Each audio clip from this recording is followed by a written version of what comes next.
Ladies and gentlemen, thank you so much for joining. Thank you so much for joining me again on another program, Rumination with Andrew. It is indeed a wonderful privilege to be with here and to serve you in the best way I can. Now, today I will briefly talk about, in fact, I'm here to ask a question, to pose a question, and I think I should behave myself because sometimes I'm a naughty boy. And I was just looking at the recently released report from the Constitutional Reform Committee about suggestions for the reformed constitution in preparation for Jamaica becoming a republic. I would think a constitutional republic, right? We Jamaicans are desirous of transitioning from a constitutional monarchy to a constitutional republic. And therefore, the constitution, that is the current constitution, is being revised in light of that transition. Something that we have to bear in mind, and for those of you who do not know what is happening in terms of the developments in Jamaica as it were. Now, I would like to pose a question because we hear a lot about the Jamaican language department, let me call it, because I have to be careful with how the Jamaican language. It's called the Jamaican Creole Language Jamaica. All right, let me show you that. I'm looking at the University of the West Indies, and they have a Jamaican Language Unit.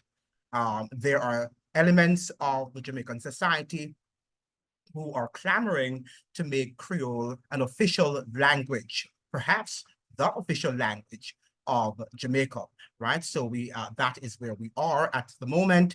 And this is the website coming from well, I don't think this is the University of the West Indies, but this is what it is, right? The Jamaican Creole. This is what I pulled up from Google. Language Jamaica, right? And they have all of the things about, you can have here, right? And you have grammar, and you have dictionary, and you have vocabulary, and you have idiom, right? Is that what we say for idioms? We say idiom, and we have patches, right? Which means passages, and we have history, and we have about. Now, the question I would like to pose, because I saw here on the revised or the Constitutional Reform Committee, they are saying that there's a member, the CRC received submissions from 28 individuals and organizations and heard in-person presentations from 8 as follows. And they have here Mr. Carver Stewart, but among them is the Jamaican Language Unit, University of the West Indies. Now, my question is, given the fact that the Jamaican Language Unit at the University of the West Indies is arguing that many Jamaicans are not conversant in English, right? That they do not understand English as they ought to. I am wondering if they have translated this document, the document that of the revised constitution. Because if they're suggesting that, and that is their purpose, then I would think that they should also seek to translate this document and go around Jamaica, as it were. Because one of the things that this is going to take, even for those of us who are familiar with English, we know that this document is written using a lot of highfalutin and technical legal jargons, right? And they will have to be explained. The language, right? The jargons will have to be explained to the Jamaican people, even in English. So what attempts are being made to translate and to explain the revised or the proposal for the revised constitutions or the constitution to Jamaicans? What attempts are being made by the Jamaican Language Unit at the University of the West Indies to do the same, to explain to the Jamaican populace, the larger Jamaican population, what is happening and what impact the laws will have on their lives, right, or on generations to come. Something very important is something that we have to ask ourselves, because a lot of times Jamaican intellectuals and also our politicians, Jamaica as a whole, or Jamaicans as a whole, tend to be hypocritical. Human nature is hypocritical, by the way, right? People tend to believe in ideologies, and oftentimes they do not live out the ideologies in their lives, right? There is not a practical demonstration of these ideologies in their lives. And we can talk about Christianity also and other religions. The same thing happens where people say that they're Christians and they do not demonstrate the fruits of Christ in their lives, right? So that is what I would like to ask. Now, that's the question I would like to pose, because it is a very important question in light of the revised Jamaican constitution, that if we are suggesting that we are going to make eventually the Creole, Jamaican Creole, a bona fide language, formal language of Jamaica, perhaps the preeminent language, I would think, then I think this document should have also been written in Jamaican, right? That the Jamaican Language Unit at the University of the West Indies should have already released the document. And I wonder, for those citizens who are unable to read in the Creole, will they be dispatching people to explain throughout the length and breadth of Jamaica, not just some schools, right, but throughout Jamaica, because the parents also need to understand these constitutional reforms, right? Something that I would like to ask. There are some people who are concerned about Jamaica, having an uprising. Now, we have to understand that we are living in a dictatorship. Jamaica is really a soft dictatorship. It's not really a hard one, right? But we're heading there, right? We're heading toward becoming this sort of terrible dictatorship, right? And we've got to be careful. Now, the whole matter is that people think that the PNP and the JLP are distinct parties and that they behave differently, but they don't, right? The politics in Jamaica is controlled by the same people, the same power domain.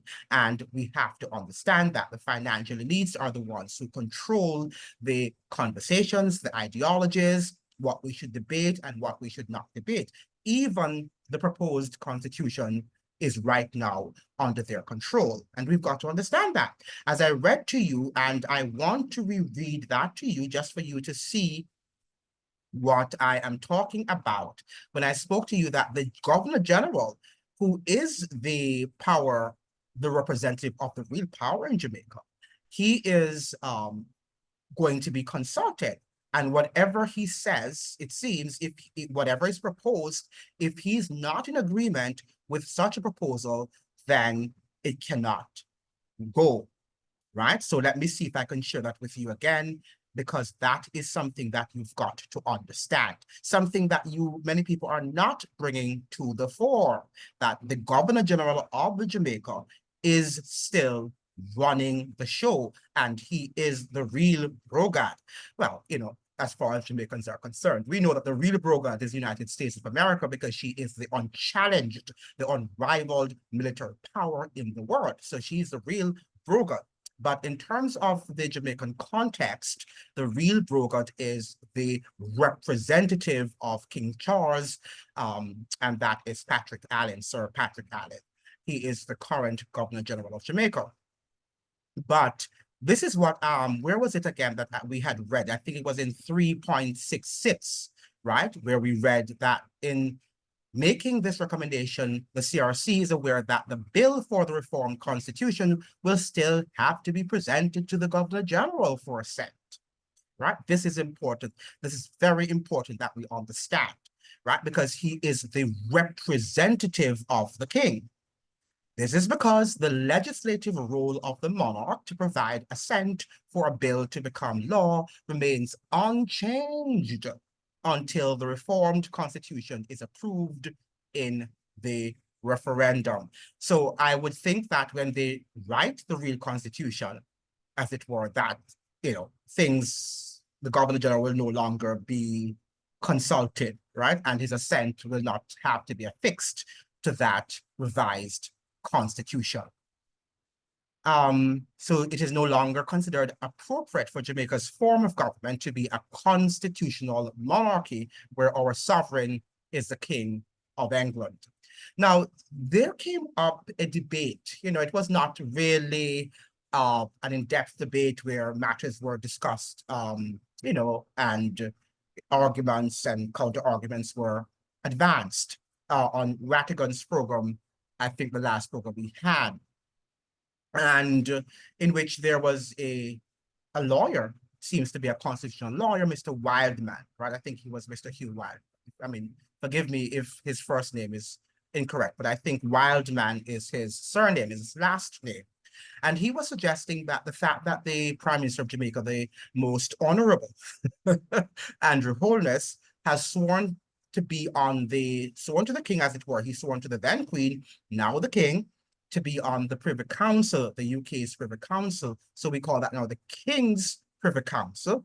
Does not mean, therefore, that he has sworn to a foreign power, because the king, as it stands, is the head of Jamaica under Jamaican laws. I mean, it doesn't make any sense, because the king is a king. Whether he's a king, the king of Britain, or he's the king of Jamaica, or the king of Barbados. Well, he says that according to constitutional law, it is basic constitutional law that a king is not the king throughout his empire, as it were, right? He's the king of Barbados, separately he's the king of Trinidad, or he's the king of Great Britain, he's the king of whatever country.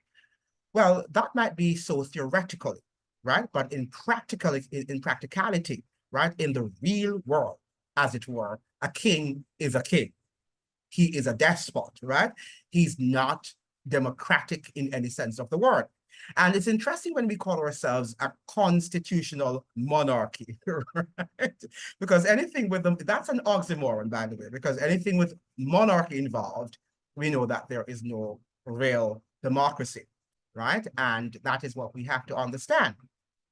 But we think we live in that democracy and it's real, and that all we have to do is to boot out every 5 years, one of the major political parties, which is really, both parties have converged for many years, I think from the start, into a uniparty, and they are no longer the dual party that you think they are, right? Who have different agendas for Jamaican people. During the Cold War, yes, you could see that duality in terms of where we were going. But afterwards, after the United States became the preeminent power, right, then we understood that the world changed, and many of our parties, including in the United States, were transformed into uni-parties, right, where they're just one major political party.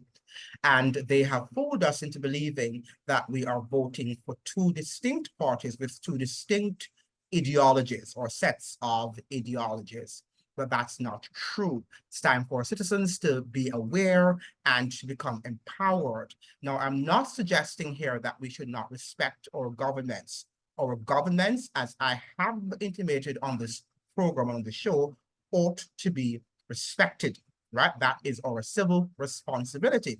Doesn't mean, therefore, that we should not highlight where they are, where there is some form of government overreach, like I'm seeing happening right now in Jamaica, where some Christian groups are actually protesting against Delroy Chuck's recent law, or almost impending law, regarding the use of corporal punishment in Jamaica's home unit, or in Jamaica's family unit, right? So they're trying to ban the use of corporal punishment used by parents as a form of disciplining their children in Jamaican homes. Now, is that possible? Is that government overreach? I would think that is government overreach, and citizens should be involved, right, in what is happening. The problem, Jamaicans like to look at the symptoms of the problem, and we do have a problem of parents abusing their children, but what is the root cause? And it goes back to lack of education. If our populace were more educated, right, I don't think that that would have been the case. Yes, there would have been corporal punishment, but not to the extent in which they were going to damage physically their children, right? Because there's nothing wrong with corporal punishment, but it's the way in which it is executed, right? In which it is administered, something that we have to understand. It's sometimes needed, right? In our Jamaican context, even in the world context, including in the United States, where we're seeing lots of young people not being able to have any sort of authority exercised over them. As a result of that, they turn up to be what? Just reckless adults, right? Because they have not had the experience, right, of being disciplined by the use of corporal punishment, right? It has its place, but it ought not, just like any other thing, it ought not to be abused, right? Nothing is wrong with it, but it should not be abused. Just like government, we know that they're corrupt, but they're still what? They're still necessary, right? They are still necessary if we want to maintain some form of order. And that is a good argument, because the fact of the matter is that as far as we're concerned, when you look at what governments sometimes do, you really wonder if they are necessary. But yes, for the purpose of maintaining law and order, we need governments, right? Because then we're going to have anarchy. People are going to do whatever they please. And that is what is happening in the homes sometimes without some form of corporal punishment. Children sometimes will behave how they want. And, not all children require corporal punishment, some don't, because they can be reasoned with, right? Some children just can't be reasoned with, and sometimes they need that sort of punishment to sort of give them another perspective and to show them who is really in control. Because sometimes children think that they are the ones in control. But I would just like to ask the question, um, and and I would like to hear from the Jamaican Language Unit, what are your attempts, professors at the Jamaican Language Unit at the University of the West Indies, to write, as it were, to translate the proposed or the proposals for the revised constitutional reforms in Jamaica in the Jamaican Creole, right? I think that you need to do so, and not only to translate it, but to ensure that the Jamaican people are educated in the Jamaican Creole about these changes, about these reforms, right? And it relates to the reformed Jamaican Constitution. Thank you so much for joining. I hope that you will like, you'll share, and you will subscribe. And remember now that we've got to read. We've got to ensure that we delve into things deeply, much more deeply than we have ever done, because we are heading on a very, very dangerous path right now worldwide. And we've got to make sure that we know what we are fixing our signatures to, and how we move from here. Best of luck. Great day. All the best. Bye.